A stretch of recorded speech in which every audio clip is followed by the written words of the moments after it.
What's up, pussies? Hello and welcome back to another video. Now, in today's one, we're actually going to do something that I thought about doing for a little while, but what better time than any than right after my documentary release with Skateboard GB. So if you don't know about that, I recently met up with Skateboard GB in Manchester. They're basically the governing body for skateboarding in the UK, similar to what Skateboard USA is in America, believe it or not. And they wanted to meet up with me and Holly to film a little bit of a documentary style thing to kind of go over how you can make money in the skateboard scene these days without really having to follow that traditional route, how I do it for YouTube. They asked me how much money I make, how I do it, how I deal with brand deals, a bunch of questions that I wouldn't normally talk about on my channel. Although I have made a very short video on this subject before, so you can go check that out if you want to. But in this one, I went into much more detail, and I've linked the video in the description if you want to check that out after this one. But we're going to go over the hate that I received from that video in just a moment. Now, you guys may be used to skateboard YouTubers in the USA, but in the UK, it seems we're still very much behind the times on whether or not people are going to accept them into the community or not. It seems that a lot of people don't really want to hear about it, and in fact they want to be very vocal about how much they dislike people that make money from skateboarding on YouTube, on TikTok, and all the other avenues that you can do outside of traditional sponsorships. Well, I should definitely preface this and say that the majority of skaters actually are probably overwhelmingly accepting of what I do. It's just a very vocal minority that like to pipe up and say this, say that about people that do what I do. I've never once gone to a skate park in real life and had anything other than the best love possible from the community. People always coming up, saying hi, and you'll see in this video as we're walking through one of the competitions that people are coming up to me and asking for pictures, and I've never once in my entire life had someone come up to me and talk shit in real life. It's only ever in the comment sections, because that's where people are the bravest, you know, when they don't have to face you face to face. So today we're going to be looking over a very vocal minority of hate comments in the Skateboard GB video that I did with them, and these nerds are extremely passionate, so I thought we could have a good laugh, turn some lemons into lemonade if you will, or in this case, turn some haters into some ad revenue. So with all that being said, let's get into the comments. Okay, so here is the video right here. Now, this was posted yesterday. It has 1.6k views. Like I said, I've left this in the description so you can go and watch it after this one. But basically, the video is called Introducing Dan Webz.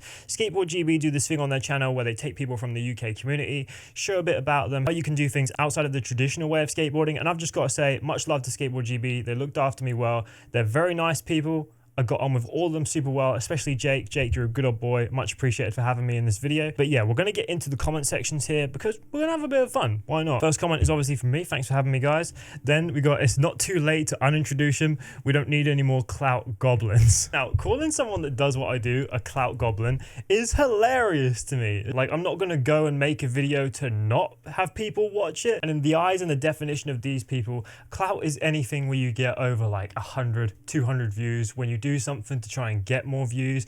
That's what YouTube is about. If you're calling someone who's on YouTube a clout chaser, a clout goblin, now unless they're like faking things, for example, like saying, oh, I'm doing this and then not doing it, that I feel like is warrant of calling someone a clout goblin. Obviously, I've covered topics that are very controversial, like calling out Carlos Lastra and the Braille Boys and stuff like that, but I felt like that was something that needed to be done, not something that I did for my own personal gain. And I think I proved that by donating all the money from those videos to charity. But these people that write these kind of comments, they don't talk about that side of things, do they? Anyway, let's get into the next comment and see where we're at. Okay, so this one right here. I vibe with 50-50 of Dan's content, but he seems like a good dude and has a positive outlook most of the times. I'm not a hater. I'm here for the skate and this is good. Wishing you both good luck, Dan and Holly. I hope the future brings you the best it has to offer. Cheers from Sweden. See, that is a respectable comment. He doesn't like all the content, he just likes some of it, which is totally fair enough. I've got a lot of respect for that. By the way, we're not going to go through every single comment on this because a few of them are of the same vein, but we've got some good ones coming up. So that was a quick one. Let's get into the next one. So right here, mega interesting this in the half flip at the end. Oof, I appreciate that, Josh. Big love. Next, we've got this guy. Now, this guy.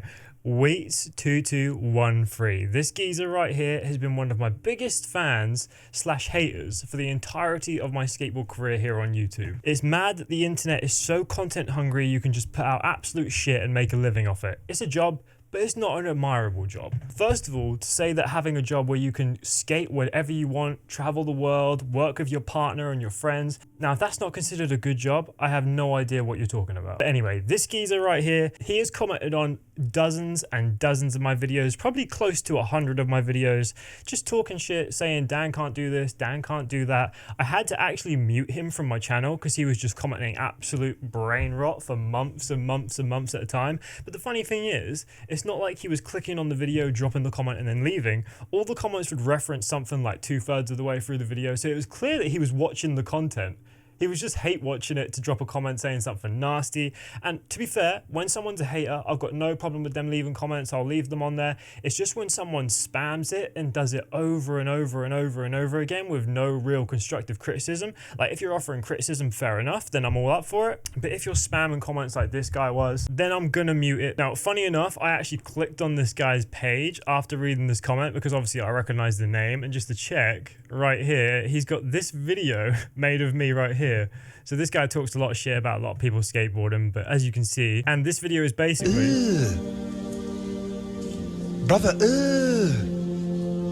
what's that? Him taking the piss at the fact that my knees bent on a shove it. Now, if you're a skateboarder, you know that you do this to remain balanced when you land. Like, if you think I'm doing this on purpose, I'm pretty sure he's implying that this is fake steez. Now, if you're someone that does this kind of thing on purpose, like you land a trick and then you crouch all the way down, fair enough, that can be a bit fake looking. But if you think that I'm doing this just to try and make a trick look better, like on purpose, like I'm planning it out, like, right, I'm gonna shove it, then I'm gonna bend my knees. If you think that that's what I'm doing, you're as delusional as you are desperate for attention. And also, going back to your comment, you say it's mad that the internet is so content hungry you can just put out absolute shit and make a living off it. If the internet was so content hungry you could just put out absolute shit and make a living of it, why has this video only got 2 likes? You've contradicted yourself there, my friend. If the internet was content hungry, this absolute shite would be getting views too. Let's get on to the next one. Okay, we've got a couple of positive ones that weren't here the other day when I checked. We've got Dan Webz gives me motivation to keep skating. Really appreciate you. Cold sandwich, much love. Inspiring, blah, blah, blah. This guy, see, I've seen this guy in my comments a few times. I think he was chatting shit, obviously. Next, we've got introducing Clout Buddy again. If you're the kind of person that calls a YouTuber out for seeking clout, it's like calling a YouTuber's thumbnail clickbait. It's like, what do you think the thumbnail is there for? You don't throw a fishing hook out into the ocean with no bait on it and expect to catch fish. You put a thumbnail onto a video so people click on it. And what is it when you entice someone's click? Bait? Yeah, I thought so too. So obviously that is not really an insult to me, but I'm pretty sure they are implying it is. So this guy, I respect the grind, I really do, but it's weird for me that you've been skating so long and really aren't at the amateur level of skateboarding, and that most of your fave skaters are listed as newer, unique skaters. I'm saying this because I say in the video that I started skateboarding at 11 years old. That doesn't mean I've been skating every single day since I was 11 years old. I skated from like 11 till 16, and then I kind of left it for like 7 or 8 years and then picked it back up at 24, and since 24 to 28 I've been doing like a series where I learn a bunch of new tricks, and I've managed to learn like over 150 new tricks in the last 4 years. So it's never too late to progress, and I'm not trying to say that as a brag. If it sounds like that, that wasn't my intention, but I'm just saying that if you're starting skateboarding into your mid to late 20s, you can still learn tricks at a super fast rate. And when I was younger, I was pretty terrible, I can't lie, but then as I've gotten older and had less fear to try new things and push myself a bit harder into my mid and late 20s, I've managed to pick up sponsors like Lakai, Escapism Skateboards, and I've got a couple of other skate sponsors that I'm currently in negotiations for, but I'm not going to spoil them yet. But a couple of truck companies I'll give you a hint at. Anyway, let's get into the next comment. So this next one, this guy represents the most terrible side of skateboarding. Kids, look away, this is not healthy. Skate for fun, not for clicks. If you think that I'm not skating because I find it fun and I'm doing it just to make money, you're ridiculous. I'm doing this because I absolutely love doing it. Skateboarding is my life. There's no way that we would have put so much money into it. I would have bought so many skateboards for other people if I didn't love it. Like, you don't see the videos on my channel that I talk about giving away over 100 skateboards to people. Now, these people, they always like to call shit out and say that I'm the evil part of skateboarding, but they always fail to mention all like the money for charity that we've raised. Like, we did like £150,000 for our local skate park, got that re-renovated. We've given away hundreds of skateboards here on the channel. And this year at Christmas, I'm going to be taking all the setups that I've built throughout the year. So if you watch my shorts feed, you'll see that I've built tons of different random setups and stuff throughout the last like few months and stuff. At Christmas time, I'm going to be driving around the UK, dropping all these skateboards off to families and stuff for kids that can't afford it. Because as someone who grew up ultra poor and not being able to afford things, I want to do my best to put skateboards back out into the world to help new people learn how to skateboard. And to do that, we're going to be giving away tons, dozens of skateboards this Christmas. So if you've got a family that you know or a skater that you know that is maybe on the poorer side of things, can't afford a new board and really needs it, you can hit me up on Instagram to nominate them. I'm going to be driving around the UK and giving away tons of skateboard setups this entire December. So nominate them to me on Instagram. And the final comment I'm going to go over, because the rest of them are just like either positive comments, like saying, geez, so much hate for Webz, Dan is a legend. Like, these guys, obviously, mad respect to you guys. Don't think I'm brushing over you, but you are positive. So it's not the theme of the video, but thank you to me the Shark, Detective Cow, you guys are sick. And the final one I'm going to read out feels like the Church of Scientology showed up in the comment section. Sometimes you just got to turn the negativity into something positive. Whatever money I make from this video, I'll put it into the skateboard setup fund for Christmas, so all of this goes to a positive side of skateboarding instead of the negativity that we see here. Go watch the Skateboard GB video, and I'll see you guys in the next one.